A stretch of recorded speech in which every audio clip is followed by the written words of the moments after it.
Hello students, my name is Anurag Poddar. So today I am going to discuss about unit number 2, machine instructions and program, lecture number 7. Now let us go to the contents that we are going to discuss in this lecture. First one is branching. What is branching?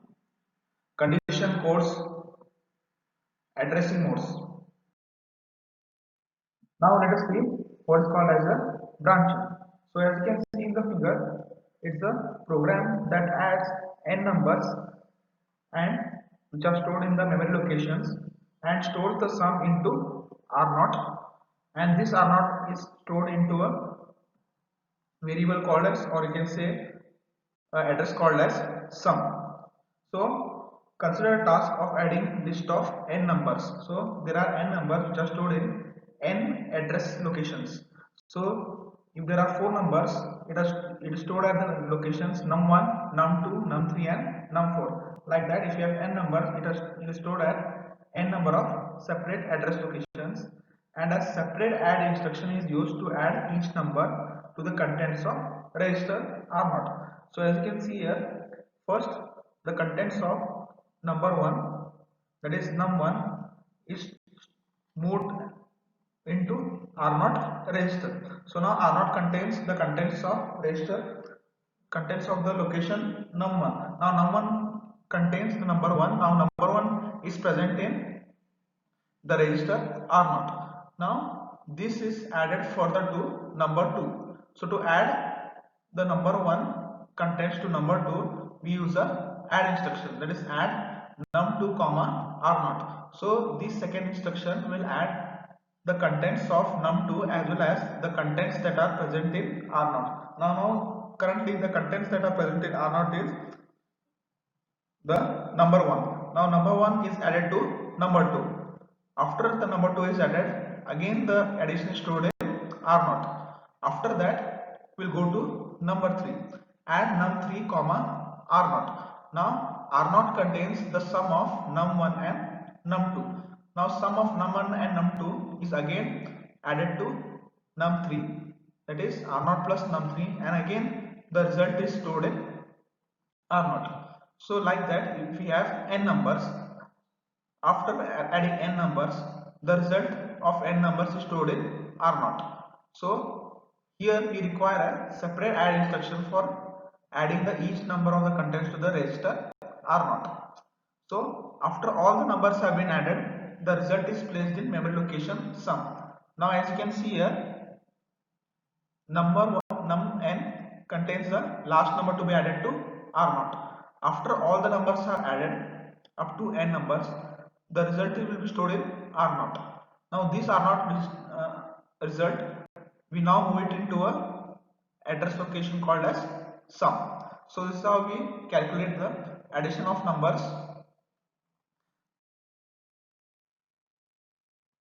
Now instead of adding one by one, or you can say one by one numbers, it is possible to place a single add instruction in a program loop.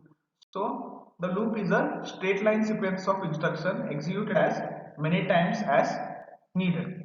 So as I told in the previous session, what is the straight line sequence of instruction? That is executing instruction one at a time, or fetching and executing instruction and one at a time. So instead of adding the each of the number using add instruction a number of times, we can use a loop, so that a single loop is used to execute the instruction as many times.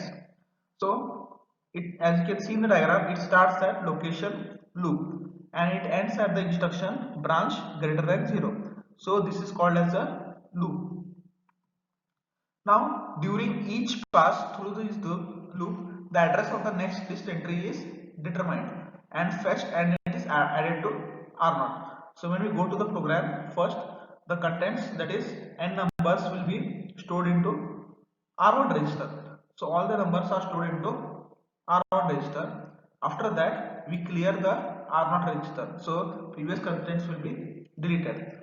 Now it will enter the loop, that is determine the address of next numbers and add next numbers to R1. So num1 will be added to R0. So after adding, we use a So assume that the number of entries in the list is n. So we assume that there is a n number of entries which is stored at memory location n. So R1 is used as the counter to determine the number of times the loop will be executed. So we use a counter called as R1. So this will determine when the loop will get executed. So based on this, we use the condition. Now, hence the contents of location n are loaded into register R1 at the beginning. Then within the body of loop, the instruction decrement R1. So how this program runs here is, first all the numbers are stored in register R1. Then we clear the R0 register. So R1, what we do is, N, capital N stands for number of entries. So if there are 10 entries, R1 is used as a value of R1 will be 10. So R1 will be used as a counter. So if there are 10 values of N, R1 will contain 10. So once we are loaded into the register R1 at the beginning, now within the body of the loop, we can see the instruction decrement R1. So decrement R1 will reduce the contents of R1 by 1 each time through the loop. So as you can see, after clear R0, determine the address of next numbers and add next number to R0. So we use a single add instruction, that is add R0 comma num1, or you can say add num1 comma R0. So after doing this instruction, it will decrement R1. Now R1, if suppose there are 10 numbers, now it will decrement to 9. Again it will come to here. Again it will clear the R0. Again it will determine the address of next number and add the next number to R0. So these type of instructions are called as branch instruction. So this type of instruction loads the new value into the program counter, because each time we are getting the address of the next number. So always it loads the new value of program counter. So as a result, the processor fetches and executes the instruction at this new address.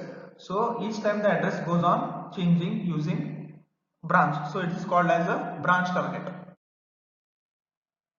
Now we go for what is called as conditional branch.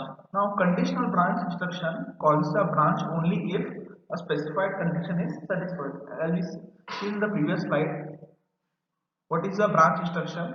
So if you put a condition and only if that condition becomes true, then only that branch of instruction will be executed. So it is called as a condition branch instruction.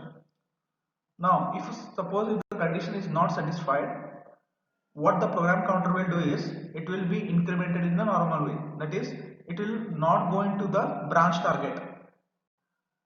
Instead of going to the branch target or the loop, it will go to the next instruction in the sequential order. As we have seen in the previous, the instruction branch greater than 0 loop. So this is the condition branch. You can see here, this is the condition.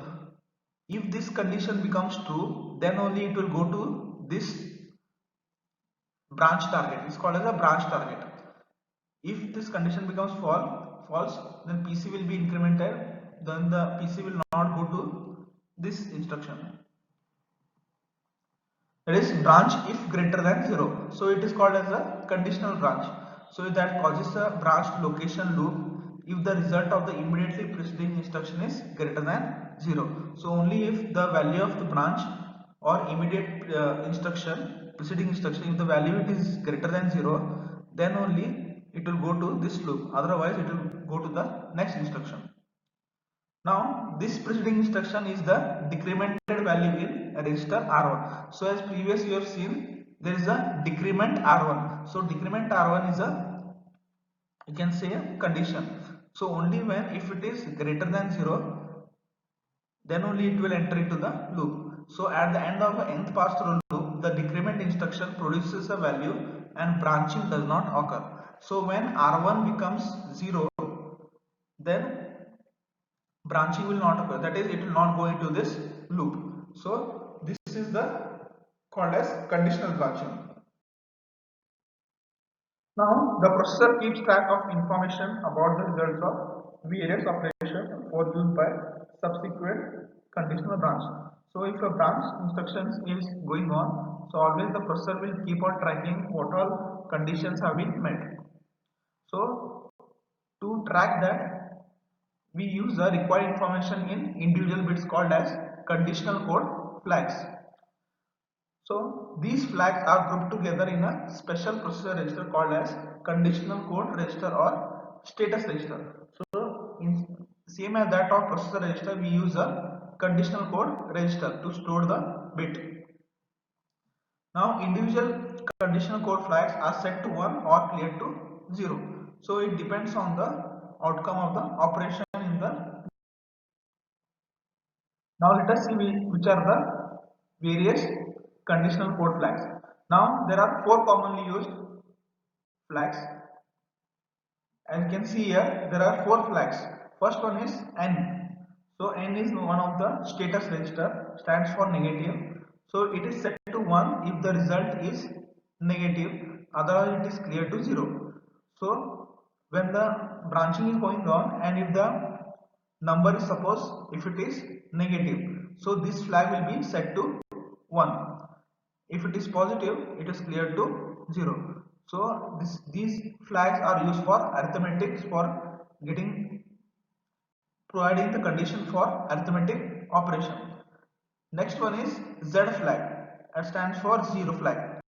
So it is set to 1 if the result is 0. So if the arithmetic result is 0, if the condition contains arithmetic operation and the result of the arithmetic operation is 0, then it is set to 1 if the result is 0, otherwise it will be cleared to 0. Third one is V, also known as overflow. So it is set to 1 if arithmetic overflow occurs, otherwise cleared to 0. Now this flag is used only when if we extend the arithmetic operations, that is if we use a number which is higher than the arithmetic operations. Fourth one is carry. So it is set to 1 if a carry out results from the operation, otherwise it is clear to 0. So these are the four commonly used. Now N and Z flags indicate whether the result of an arithmetic or logic operation is negative or 0. So these two flags are used for arithmetic operation. Now the V flag indicates whether the overflow has taken place. So overflow occurs when the result of an arithmetic operation is outside the range of values. So there are some ranges for integer numbers as well as decimal numbers. So only that range of values we can enter. So if it goes outside the range, then V flag can be used. C flag is set to 1 if a carry occurs from the most significant bit position during a arithmetic operation. So if you are carrying out any subtraction operation, so if a carry has come at the most significant bit, the C flag will be set to 1. Now this flag performs arithmetic operation on operands that are longer than the word length of the processor. Now the next topic we will go for is addressing modes. Now there are different ways in which location of the operand is specified in an instruction. That's called as addressing mode. So by which mode we want to get the location of the operand. So there are various ways to get the location of the operands. So there are several generic addressing modes. So as you can see here, first one is immediate addressing modes, register, absolute, indirect, index. So these are the addressing modes by which we can get the location of the operand. Now in this session we have studied about the definition and example of branching and the conditional branch instruction, conditional code flags, that is N, V, Z and C, and the different addressing modes. Thank you.